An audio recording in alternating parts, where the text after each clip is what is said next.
Okay, so I am sitting outside now, doing this video, so hopefully we won't have too much noise that interrupts things. I meant to do it earlier in the day, and then of course things happen.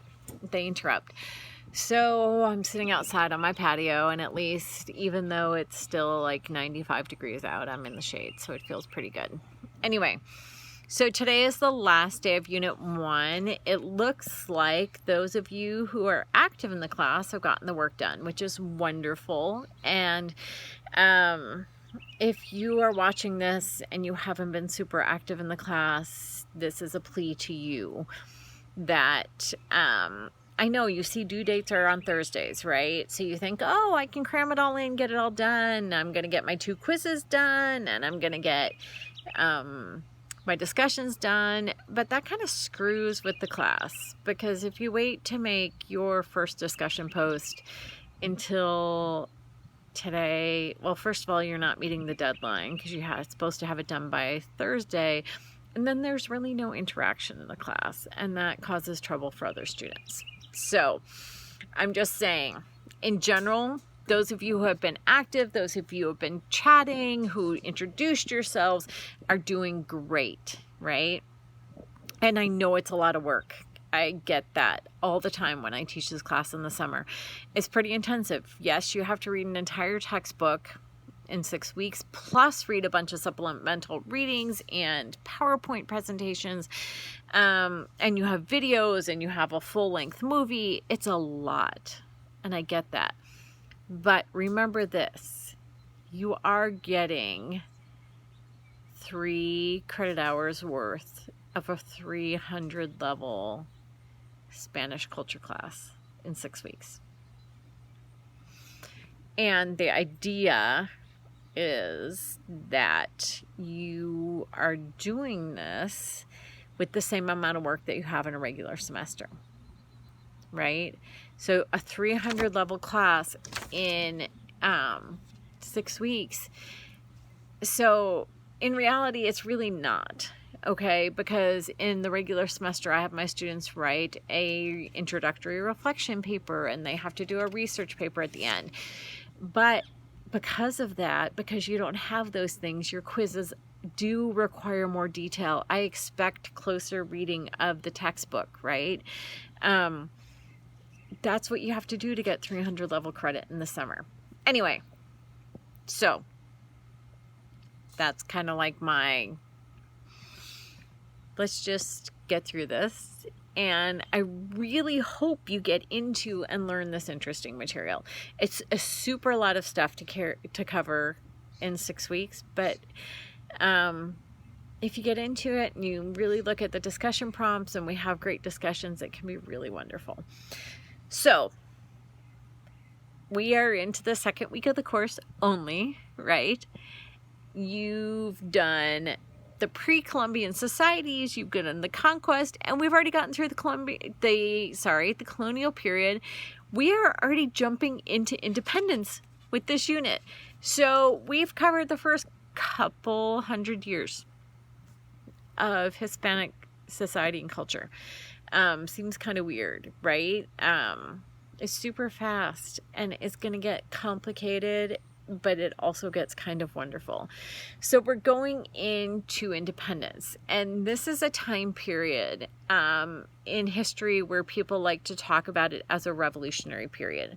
You have the American Revolution. I put that in quotes for a reason. We'll get into discussions about that. And then you have the French Revolution, and then you have what Latin Americans call independence wars. They don't really call them revolutions.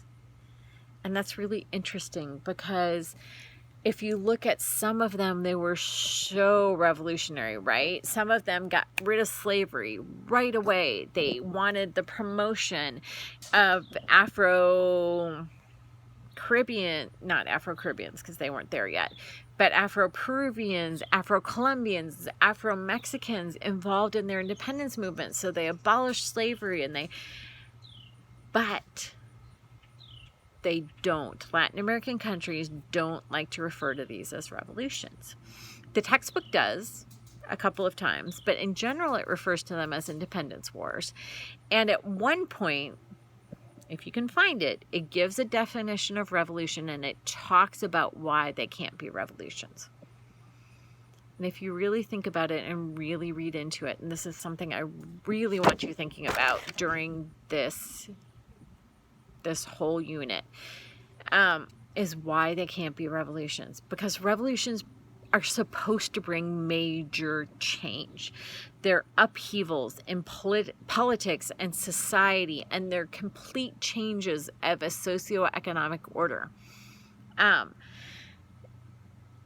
in Latin America, it was pretty much really convoluted change. Spain held a massive empire, massive, so much bigger empire in that time period, not later, but in that time period than Britain had. Their empire was ginormous. And so as these places were breaking away, they have to decide on not only what a political system is going to be, because that's what's happening in the American colonies, right? They break away from England. They have to decide on their political system. They basically get rid of the crown and keep the same people at the top of the political system. And that would happen in Latin America as well. But think about it. It's huge, right?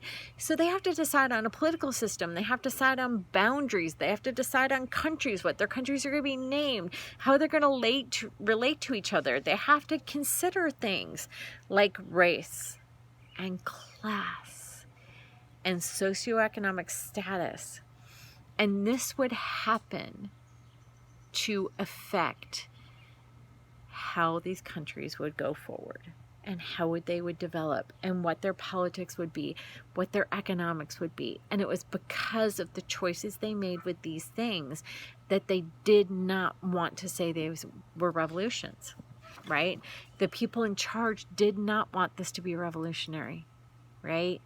They did not want to say we're creating major change. So a lot of this was a choice on their part. All right, done with my lecture, right? For this unit, of course, you have 2 chapters and you have PowerPoints that are related to the chapter, but they are not chapter PowerPoints. Again, I don't do chapter lectures. I don't do chapter PowerPoints because what's the point of that, right? Why would you read the chapters if I'm going to just do chapter outlines or chapter PowerPoints? This is a 300 level class. You should be able to read and decipher the chapters. So one of my PowerPoints talks about Latin American caudillos. That's an entire chapter that you're reading, right? And these were really important leaders in the early nationalist period, the early period after independence. They were leaders who ruled by military force, by force of personality, but be very, very careful. Please don't try and equate them with dictators. Dictators are a modern historical concept, right? There's something that came after the period of absolutist monarchies, of monarchical control. And so this is past that, but they really weren't dictators. Many of them, lots of them, rose from lower classes. The majority of them had popular support, so support of all classes. They oftentimes used that modern support to keep their power, but they weren't like modern dictators, okay? So just be careful when you're talking about them. Be careful about calling them dictators, because you will see, unfortunately in this class, you will see the difference, and you will see dictatorships. And I hope that when we get to that point, what you will also see is the difference between those and the caudillos of the early nationalist period. Okay, so this is getting too long. You have 2 chapters, chapters 3 and 4. You have the sources in the homework module, which you must read because they are a part of your discussion. Also, you have the PowerPoints. There's 2 short videos. They're fun YouTube videos. One of them just really quickly goes through when the different countries gained independence. Sorry, I've got a bug crawling on me that's bugging me. And the other one really is about... I don't know. It's kind of a fun Star Wars take on Latin American independence. They're really kind of just more, one is one for dates and one is one just for fun. But watch them. Have fun with it. You know how to contact me. Those of you who have emailed me know that I write back very quickly, usually within an hour. If it's weird times of day, sometimes within 12 hours. If you've texted me, you've gotten responses very, very quick. So if you have questions, if they come up, of course, text me or email me, or always you can post if it's general course questions in the discussion, in the questions module, because sometimes your fellow students will respond before I do. So I also, I'm going to work my way through grading this. I'm still pushing through grading final presentations and research projects for my other class, but I'm going to try and pop in and out of the discussion more in this unit. So we'll see how it all goes. Okay, buena suerte. Good luck.